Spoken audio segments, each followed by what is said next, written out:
Bismillahirrahmanirrahim. Assalamualaikum warahmatullahi wabarakatuh. Halo teman-teman, jumpa lagi di channel Ojowati. Terima kasih pada teman-teman yang telah mendengarkan dan telah mensupport channel ini, agar channel ini makin berkembang dan bisa diterima oleh halayak yang lebih ramai. Seperti biasa teman-teman, jika sudah siap, selamat mendengarkan. Cerita kali ini adalah lanjutan dari santet ya teman-teman. Jadi jika teman-teman belum mendengarkan part-part sebelumnya, ada baiknya teman-teman mendengarkannya terlebih dahulu. 2 hari berlalu, semenjak obrolan tengah malam di rumah Kang Asep. Kehidupan kembali normal, walaupun saya belum mengerti untuk standar yang dikatakan normal itu seperti apa. Teh Ratih kembali pulang. Teh Ratih kembali pulih. Kang Asep sedikit-sedikit kembali menjalankan usahanya yang 1 bulan ke belakang sempat terpuruk.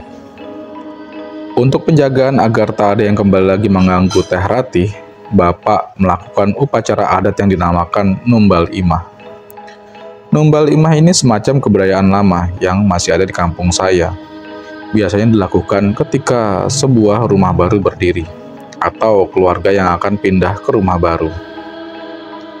Menurut kepercayaan penduduk di kampung saya, hal ini dilakukan sebagai tolak bala agar rumah tersebut terhindar dari bahaya dan gangguan hal-hal yang tak kasat mata. Numbal Imah bukan sebuah acara besar dengan ritual yang aneh-aneh. Hanya menancapkan 4 bambu kuning dengan panjang sekitar 10 cm di 4 penjuru rumah. Setelah itu dilakukan syukuran dengan mengundang para tetangga untuk melakukan pengajian, dengan diakhiri acara makan-makan. Jika dilihat dari sudut pandang sosialnya, mungkin sebenarnya tradisi Numbal Imah ini hanya untuk merekatkan hubungan silaturahmi sesama warga. Jangan terlalu berpikir negatif, kami hanya menjalankan tradisi, menghormati warisan filosofi hidup leluhur terdahulu kami. Karena apapun upacara yang dilakukan hanyalah sebuah cara ketentuan kita. Ketentuan kita serahkan dan kembalikan kepada Sang Pencipta, yang bagi umat Islam seperti kita ya Allah Subhanahu wa Ta'ala. Saya kira semuanya akan baik-baik saja, namun ternyata manusia memang tak bisa lepas dari masalah. Hingga akhirnya teror yang dialami Kang Asep kini pindah ke keluarga saya. Yang pertama kali menyadari bahwa keluarga kami sedang diganggu adalah ibu. Ibu bercerita kepada saya, sebelum akhirnya dia juga bercerita kepada bapak tentang hal-hal aneh yang dialaminya. Kejadian itu diawali ketika kami sedang bakar-bakar sate ayam. 4 ekor ayam broiler dikirim paman saya yang baru saja panen di peternakannya. Sekitar jam 10 malam, keluarga saya masih belum tidur. Masih asik memanggang tusukan sate di halaman belakang. Dapur lebih tepatnya. Kebetulan rumah saya memiliki dapur yang terpisah dari bagian rumah, letaknya beberapa meter saja dari rumah. Dapur kami ini tiang-tiangnya terbuat dari kayu, dindingnya dari anyaman bambu atau orang-orang biasa menyebutnya bilik, dengan atap genteng lama yang sudah berwarna coklat. Sebuah dapur yang cukup luas. Selain ditempati koleksi perabotan dapur ibu, di sana juga ada bangku berbentuk persegi 4, tempat di mana biasanya kami makan-makan bersama. Bapak masih sibuk mengipas-ngipas arang agar dagingnya cepat matang, sementara ibu sibuk meracik bumbu kacang, dan kedua adik perempuan saya tampak lahap menikmati setiap potongan daging empuk berwarna coklat karena terbalut kecap. "Kok bau amis ya, Pak?" ucap ibu saya ketika sedang mengolesi daging dengan jeruk nipis dan kecap manis. "Ah, enggak. Daging ayam kan baunya nggak terlalu, Bu. Nggak kayak daging kambing," jawab bapak. Bukan dari daging, Pak. Dari luar kayaknya." Sambil mengendus-endus, ibu mencari arah bau berasal. Kami mendengar ucapan ibu. Kami semua ikut mengendus. Tapi jujur, kami semua tak mencium bau apapun. Mungkin karena penasaran, ibu keluar, mencari sumber bau berasal. Saat keluar, ibu melihat sepasang mata hijau. Terlihat di bawah pohon rambutan, tampak sedang mengawasi. Awalnya dia tidak curiga dan menduga itu seekor kucing. karena mata kucing akan bercahaya di tempat gelap. Mungkin karena ibu kasihan atau mungkin hanya ingin berbagi rezeki saja. Ibu melambai-lambaikan satu tusuk sate sambil manggil-manggil yang ia kira seekor kucing. Pus, pus, pus, sini pus. Tapi tampaknya sesosok mata itu tak pernah bergeming dengan ajakan ibu saya. Terus menatap tanpa berkedip sedikit pun. Kesal karena panggilan yang tak dihiraukan, ibu melemparkan satu tusuk sate ke arah sepasang mata tersebut. Tapi masih tetap tidak bergerak sedikit pun. Ibu merasa takut sebenarnya, namun dia lebih memilih diam. Kemudian masuk lagi ke dapur melanjutkan aktivitasnya tanpa membicarakannya dengan kami. Kejadian itu berulang. Ketika ibu bangun jam 4 subuh hendak pergi ke dapur membersihkan sisa acara bakar-bakar semalam. Maklum, di kampung saya biasanya para ibu bangun lebih pagi dibanding anak-anak dan suaminya. Tujuannya untuk menyiapkan sarapan dan bekal yang hendak dibawa suaminya pagi-pagi ke ladang. Tahrim belum berkumandang di masjid, tapi ibu sudah terbangun karena sudah terbiasa. Ketika hendak membuka pintu belakang rumah, sekelebat seperti ada orang yang berlari persis di depannya. Ibu saya merasa kaget dan sedikit ketakutan, melirik ke kiri dan ke kanan untuk memastikan bahwa yang dialaminya barusan bukan delusi atau imajinasi karena belum sadar dari tidurnya. Namun nihil, tak ada seorang pun yang ibu lihat. Dia mencoba meyakinkan diri bahwa barusan nyata. Bahkan dia bisa merasakan hembusan angin yang barusan lari dan getaran dari tanahnya juga terasa nyata. Ketika berjalan menuju dapur dan hendak membuka pintunya, ibu teringat kembali kejadian tadi malam saat melempar setusuk sate ke arah pohon rambutan. Maka dengan refleks dia kembali mengecek pemandangan pohon rambutan dan apa yang dilihat, sepasang mata itu masih ada, berwarna hijau, tampak bulat dan tak berkedip sedikit pun.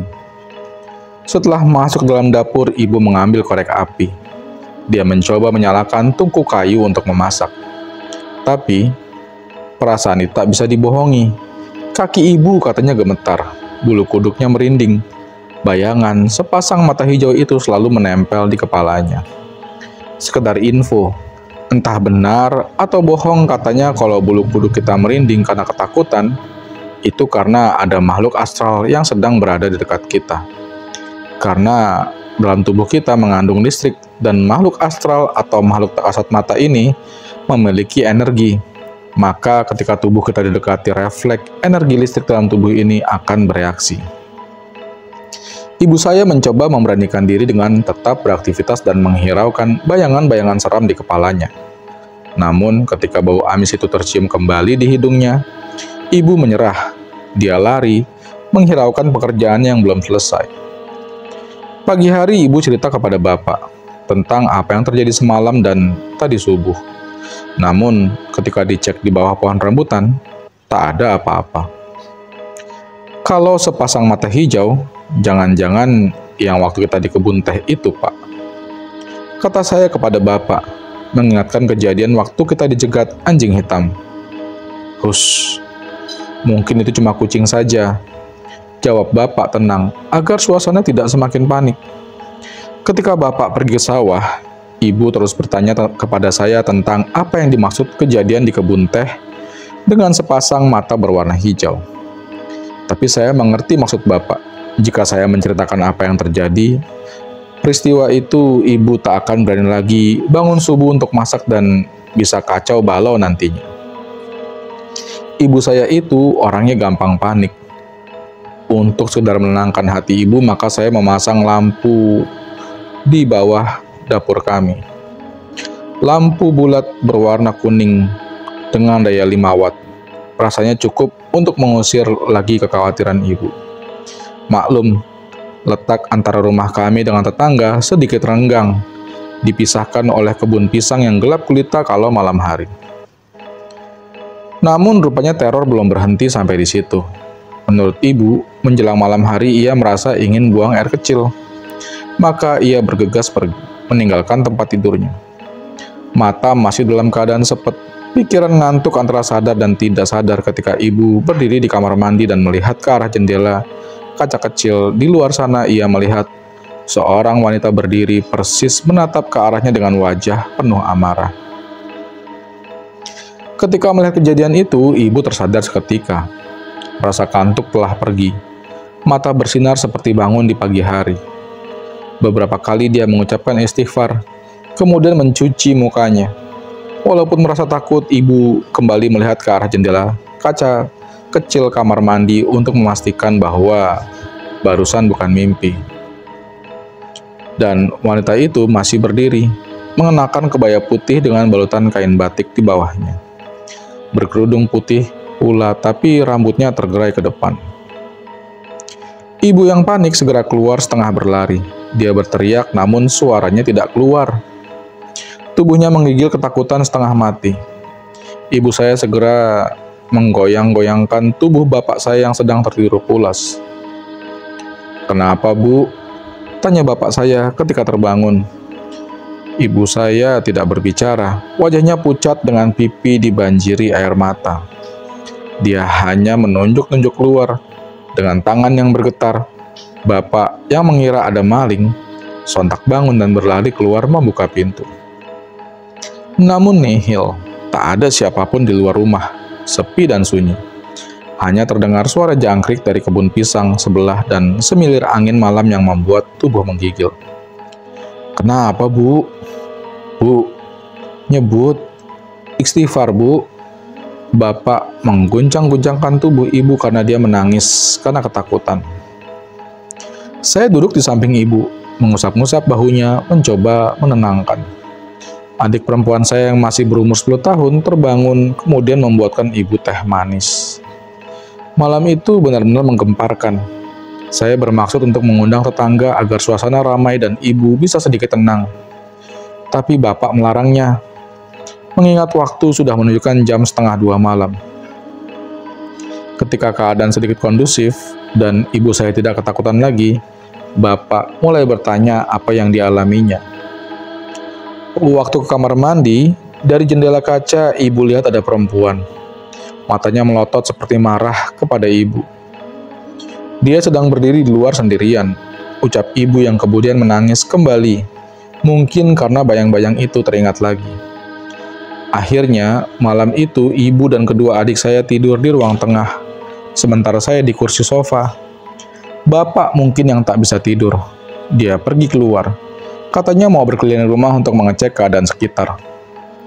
Bapak juga sekalian ingin mencari tahu apa yang sebenarnya sedang terjadi. Tapi ketika saya hendak terlelap tidur, terdengar suara orang sedang berlari.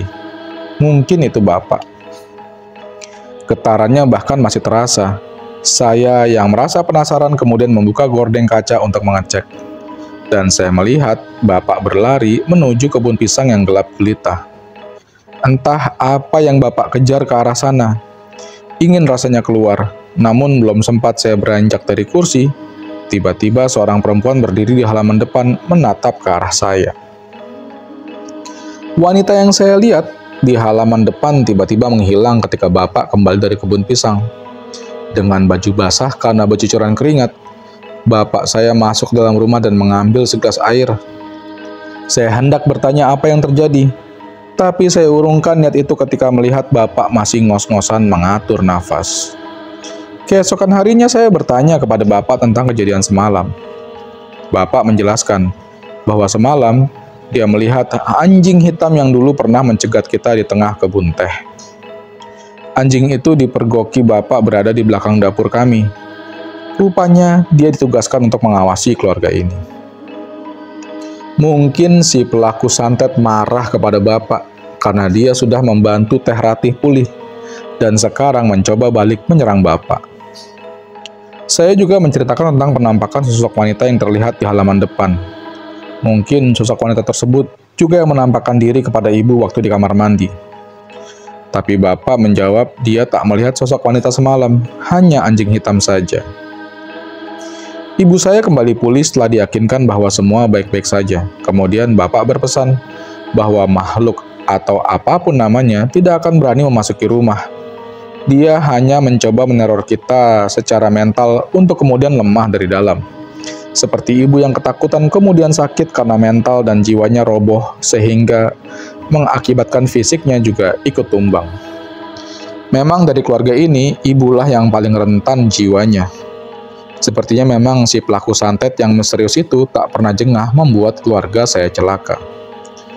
Semenjak ibu pulih kembali dan beraktivitas seperti biasa, ada satu kejadian yang membuat ibu kembali sakit. Waktu itu sebuah peristiwa terjadi setelah Isya. Lebih tepatnya sekitar jam 8 malam.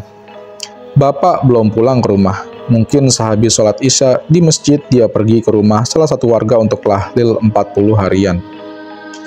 Di rumah hanya ada saya, kedua adik perempuan saya dan ibu. Saya waktu itu sedang di kamar membaca koleksi komik mini garing Petruk karangan Tatang S, pinjaman dari teman lama saya yang waktu baru pulang mudik juga. Dia kuliah di Jogja, sedangkan ibu sedang di rumah, tengah menonton TV. Menurut ibu, ketika sedang asik menonton, terdengar suara ketukan di pintu. Mungkin karena mengira itu tamu. Ibu lantas bergegas untuk membukanya. Tapi begitu ibu membuka pintu, tak ada seorang pun berdiri di sana. Hanya beberapa batu seukuran jempol kaki tergeletak di bawah lantai. Ketika ibu hendak menutup pintu, terdengar seperti suara orang memanggil namanya. Ibu menyuruh masuk, dan temannya itu diam saja. Karena mungkin ibu tak enak, malah dia yang menghampiri. Mereka berbincang cukup lama di halaman depan sambil berdiri. Karena sekeras apapun ibu mengajak temannya itu, dia tidak mau masuk dalam rumah. "Ayo atuh bu, ke rumah saya. Banyak makanan gak kemakan. Lumayan buat anak-anak sama suami ibu," ajak perempuan itu kepada ibu. Setelah diajak, ibu masuk ke dalam rumah untuk mengambil kerudung. Dia mengiyakan ajakan temannya itu tanpa berpikir panjang. "Jang, ibu ke rumah Bu Irma dulu ya." Mendengar ucapan ibu, sontak saya kaget. Melemparkan komik yang sedang saya baca, kemudian berlari menghampiri ibu. Saya mengguncang-guncangkan tubuh ibu sambil menyuruhnya untuk istighfar agar tersadar. "Kenapa, Ai, kamu?" ucap ibu melihat tindakan saya. "Ibu nggak sadar? Bu Irma siapa?" "Ibu Irma, teman ibu pengajian itu." "Dia kan sudah meninggal, Bu. Sekarang kan udah 40 hariannya." Mendengar ucapan saya, ibu langsung tergolek lemas. Tubuhnya menggigil seperti kedinginan. Saya berlari ke halaman karena penasaran, dan di sana tak ada siapapun. Jadi dengan siapa ibu berbincang tadi? Ketika bapak datang, saya menceritakan semuanya. Bapak tampak geram, namun dia tak bisa berbuat apa-apa. Menurut bapak, kalau saja waktu itu ibu ikut dengan jelmaan perempuan yang mirip dengan temannya itu, mungkin ibu akan hilang atau disesatkan di jalan. Persis kejadian seperti Teh Maria tempo dulu. Sejak kejadian itu, ibu saya sakit. Semua aktivitas harian, saya dan kedua adik saya yang masih kecil yang mengerjakan. Bapak jarang tidur di malam hari. Dia selalu berjaga dan keliling rumah. Siang hari bapak juga tidur hanya beberapa jam, karena ada sawah dan kebun yang harus dia urus juga. 2 hari semenjak ibu sakit, tepat jam 3 sore Kang Asep datang ke rumah. Bapak yang baru pulang dari sawah langsung mengajaknya berbincang di ruang tamu. Saya menduga mungkin Kang Asep hanya main saja, karena semenjak Teh Rati sembuh, dia belum pernah datang ke rumah saya lagi. "Istri saya baru-baru ini kena teror lagi, Pak. Saya sudah capek sebenarnya dengan hal-hal seperti ini. Tapi orang yang mengganggu saya ini tampak tidak puas dan terus ingin mencelakakan keluarga saya," ucap Kang Asep. Saya mendengarkan samar-samar dari ruang tengah sambil menonton TV. Dari obrolan yang saya dengar, Kang Asep ingin meminta bantuan bapak lagi. Saya belum tahu spesifik apa sebenarnya teror yang dimaksud di sini. Apakah istrinya Kang Asep kumat lagi seperti dulu? "Teror gimana, Sep?" bapak saya bertanya. Karena tertarik, saya kecilkan volume TV agar suara obrolan lebih terdengar. Kang Asep mulai bercerita tentang istrinya. Waktu itu Teh Rati sedang sendiri di rumah, karena memang Kang Asep sering berpergian untuk mengantar dagangannya. Ketika Teh Rati selesai sholat Isya, dia mendengar suara ledakan seperti suara petasan persis di luar kamarnya. Mungkin karena penasaran, Teh Rati membuka gorden jendela kamar. Teh Rati kaget, bukan kepalang, ketika melihat bayangan seorang pria besar di depan matanya. Dia tak melihat sosok pria itu secara utuh, hanya melihat bayangan hitamnya saja. Teh Rati ketakutan. Dia hendak menelpon suaminya, namun belum teleponnya tersambung, gangguan itu datang lagi. Kini terdengar suara langkah kaki seperti orang berlari. Suara itu amat jelas, bahkan Teh Rati bisa merasakan getarannya. Suara lari itu seperti mengelilingi rumahnya. Mungkin kalau dihitung, suara itu sekitar 6 putaran. Teh Rati tak bisa memastikannya karena dia terlanjur ketakutan. Kang Asep tak bisa pulang, karena dia baru setengah jalan mengantar Nanas ke daerah Purwakarta langganannya. Maka Kang Asep menyuruh Teh Rati untuk pergi ke rumah tetangganya. Karena rumah ibu Teh Rati beda kecamatan dan sangat jauh, tidak mungkin Kang Asep tega menelpon mertuanya itu untuk menemani istrinya. Teh Rati ingin keluar untuk meminta bantuan, tapi bayangan hitam itu tampak sedang menunggu di luar. Tak ada yang bisa dilakukan Teh Rati kecuali menangis ketakutan. Teh Rati mencoba berteriak meminta tolong. Bahkan ia sangat keras berteriak. Namun anehnya tak ada satupun orang yang datang menghampirinya. Sepertinya kekuatan gaib telah meredam suara Teh Rati agar tidak terdengar orang-orang. Atau bagaimana, saya tak mengerti cara kerja si pelaku santet. Teh Rati pergi ke dalam kamarnya dan dia sembunyi di kolong ranjang untuk mengusir rasa takutnya. Tapi tiba-tiba dari jendela kamarnya terdengar suara perempuan. Suara itu begitu halus namun lirih seperti orang kesakitan. Rati, Rati, Rati. Suara itu terdengar berulang-ulang memanggil nama Teh Rati. Teh Rati yang semakin ketakutan, dia mencoba menutup telinganya dengan telapak tangan. Tapi suara wanita yang lirih yang awalnya pelan, kini terdengar marah. Suara tersebut menggelegar memanggil-manggil nama Teh Rati. Suara teriakan perempuan itu dibarengi dengan suara gebrakan tangan yang memukul-mukul kaca jendela. Astagfirullah, astagfirullah, astagfirullah. Hanya istighfar yang keluar dari mulut Teh Rati untuk menghilangkan ketakutannya. Buka pintu, Rati. Keluar kau, Rati. Teriak suara perempuan di balik kaca jendela kamar yang sosoknya tak terlihat oleh Teh Rati. Ketika Kang Asep pulang sekitar jam 3 pagi bersama temannya, merasa curiga karena Teh Rati tidak merespon saat pintu diketok-ketok, bahkan saat ditelepon pun tidak ada jawaban. Tapi suara HP Teh Rati di dalam rumah terdengar oleh Kang Asep. Sekitar 1 jam tidak ada jawaban juga, Kang Asep yang merasa curiga dan khawatir akhirnya mendobrak pintu rumah. Teh Rati ditemukan di bawah ranjang dalam keadaan tidak sadar. Tubuhnya dingin dengan wajah pucat bercucuran air mata. Bahkan mulutnya tak bisa berhenti mengucapkan istighfar berkali-kali. Kang Asep mencoba menyadarkannya, mulai dengan mengguncang-guncangkan tubuhnya, menyiram wajahnya dengan cipratan air, bahkan sampai menampar pipi istrinya itu supaya tersedar. Mendengar cerita Kang Asep, Bapak menghela nafas. Entah apa yang harus ia katakan sekarang.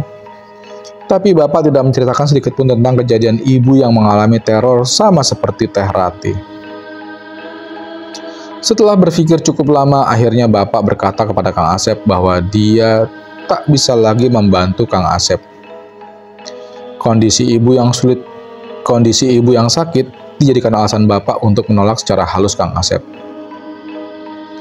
Tolong sekali, Pak, saya bingung. Saya tidak mengerti hal-hal seperti ini. Ucap Bapak. Harapan saya satu-satunya. Itu cuman Bapak, ucap Kang Asep dengan nada memohon. Matanya tampak berkaca-kaca. Keputusan Bapak sudah bulat dan tidak bisa diganggu-gugat. Saya mengerti sebenarnya alasan Bapak menolak Kang Asep. Yang awalnya Bapak kira hanya niat menolong saja, sekarang imbasnya malah kepada keluarga kami. Mungkin Bapak sadar, dia terlalu jauh ikut campur urusan orang. Kang Asep tidak bisa memaksa keputusan Bapak. Akhirnya, dia pulang dengan tangan hampa. Dari wajahnya Kang Asep tampak kecewa. Marah mungkin, tapi saya tak tahu rasa marah kesalnya itu ditujukan untuk siapa. Apa kepada Bapak yang tidak bisa membantunya lagi atau pada pelaku pelet yang telah mengganggu hidupnya itu? Saya tak tahu. Seminggu berlalu. Sedikit demi sedikit ibu saya mulai pulih, beraktivitas seperti biasa. Tapi sepertinya Bapak tidak diberi nafas sedikit pun untuk berleha-leha. Baru saja dia pulang sholat maghrib dari masjid, Kang Asep datang lagi ke rumah saya. Kali ini dia menangis, bahkan memeluk Bapak saya. Dia memohon-mohon agar Bapak mau datang ke rumah dan membantu istrinya. Melihat kelakuan Kang Asep yang tidak seperti biasanya, menarik perhatian keluarga saya. Di situ ada ibu dan kedua adik saya yang ikut berkumpul di ruang tamu menyaksikan Kang Asep yang menangis. Tak tega saya melihat Kang Asep, bahkan ketika saya melihat ibu matanya ikut berkaca-kaca. Setelah merasa tenang dan minum air putih, Kang Asep mulai bercerita kepada Bapak dan juga mungkin kami yang mendengarkan di sana. Seminggu yang lalu setelah pulang dari sini, Kang Asep bergegas mencari orang pintar. Berdasarkan rekomendasi temannya, akhirnya ia mendapatkan seorang paranormal yang berasal dari luar kota Subang. Yang tidak akan saya sebutkan kotanya demi kebaikan bersama, agar tidak ada yang tersinggung. Menurut Kang Asep, si paranormal tersebut datang ke rumahnya untuk mengobati Teh Ratih dan juga memasang pagar goib untuk rumah Kang Asep agar tidak datangi lagi makhluk-makhluk aneh. Bahkan menurut Kang Asep, dia membeli semacam keris kecil yang maharnya sangat mahal.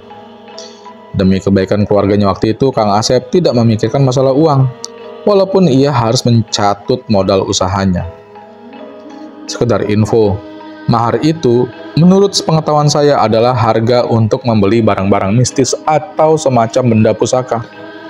Jadi dalam istilahnya proses pemindah tanganan benda pusaka, disebutnya ijab kabul. Karena Pak Mali katanya kalau menggunakan istilah jual beli. Tapi tak ada reaksi. Teh Ratih tetap saja diganggu. Bahkan kejadian terakhir menurut Kang Asep, Teh Ratih hampir saja tewas di sumur belakang rumahnya. Sekarang Kang Asep benar-benar kebingungan. Uangnya telah menipis. Dia tak sanggup lagi mencari paranormal untuk membantunya. Jadi saya minta tolong sama Bapak, saya mohon sekali Pak, ucap Kang Asep. Bapak tampak kebingungan. Dia ingin sekali membantu Kang Asep. Tapi takut teror kembali berbalik ke keluarga kami. Tak ada alasan lagi sekarang untuk menolak Kang Asep secara halus. Bapak masih diam. Entah apa yang dia pikirkan. Atau kalau Bapak tidak mau membantu, tolong sebutkan saja siapa yang melakukan ini pada keluarga saya, Pak. Saya akan labrak orang tak tahu diri itu, ucap Kang Asep tampak geram. Apa yang terjadi di sumur belakang rumahmu, Sep? Yang kamu maksud hampir saja menewaskan istrimu itu. Entah sedang mengalihkan pembicaraan atau mencari bahan pertimbangan, tiba-tiba Bapak berkata seperti itu. Jadi, seperti ini kejadiannya, Pak. Kang Asep mulai bercerita. Bersambung dulu ya teman-teman. Jangan lupa untuk terus mengikuti ceritanya di channel Ojowedi.